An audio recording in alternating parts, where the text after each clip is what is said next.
Magandang araw, at for today's video, pag-uusapan natin kung ano ba talaga yung compassion. Paano natin siya may papakita sa pag-aalaga ng kalikasan at kapwa. Bakit importante ang communal discernment para maging mas passionate ang buong mundo? Magandang araw, at for today's video, pag-uusapan natin kung ano ba talaga yung compassion. Paano natin siya may papakita sa pag-aalaga ng kalikasan at kapwa. Bakit importante ang communal discernment para maging mas passionate ang buong mundo? Ano ba yung compassion sa sarili kong paniniwala? Para sa akin, compassion is more than naaawa lang ako. Empathy at action siya.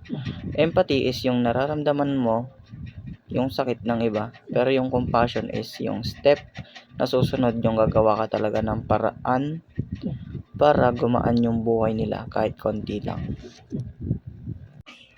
Hindi siya yung kawawa naman tapos scroll na sa phone.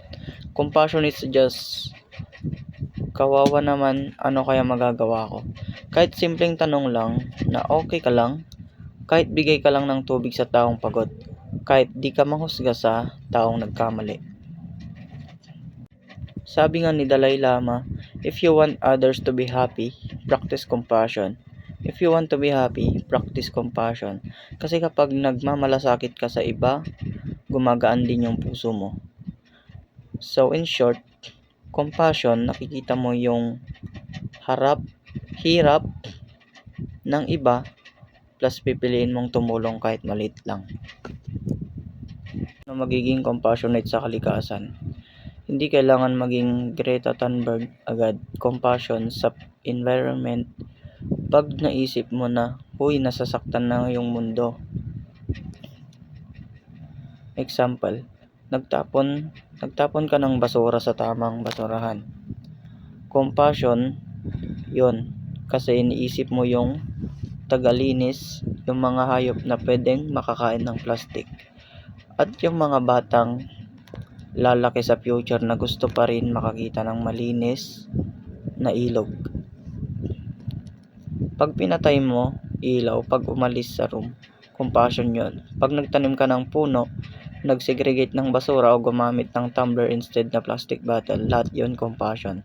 Kasi sinasabi mo sa kalikasan, hindi kita sasaktan, pananagutan kita.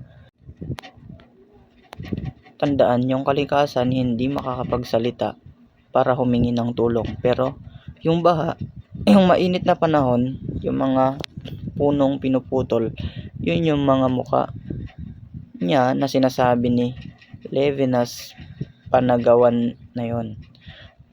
Mas madali itong makita sa tao. Compassion sa kapwa is pagpili mong intindihin muna bago manghusga. Example, may kaklase kang palaging absent, instead na sabihin batugan, magtatanong ka muna, uy, okay ka lang? May problema ka ba? Baka kasi nagtatrabaho siya para sa pamilya niya.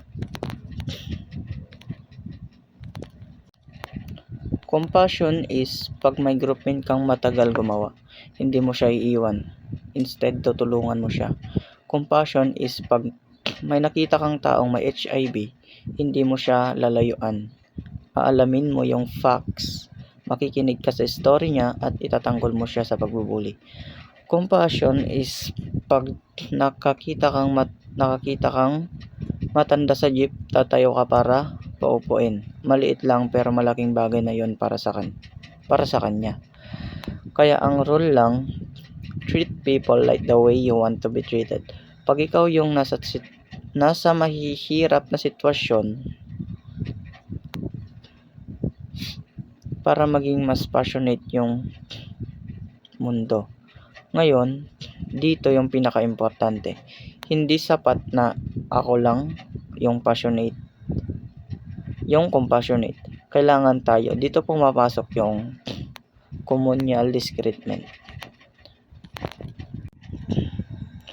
Ano ba talaga ang communal discernment? simple lang. Discernment, pag-iisip at pagdarasal kung ano yung tama at mabuti. Communal, ginagawa natin sama-sama, hindi mag-isa. Sa Pan Pacific University, communal discernment means nag-uusap tayo student, teacher, admin kung paano ba tayo magiging makatao, hindi lang top-down na ito utos ng admin sundin nyo, kundi lahat may boses. Example, napansin ng mga students na walang libreng drinking water station sa campus.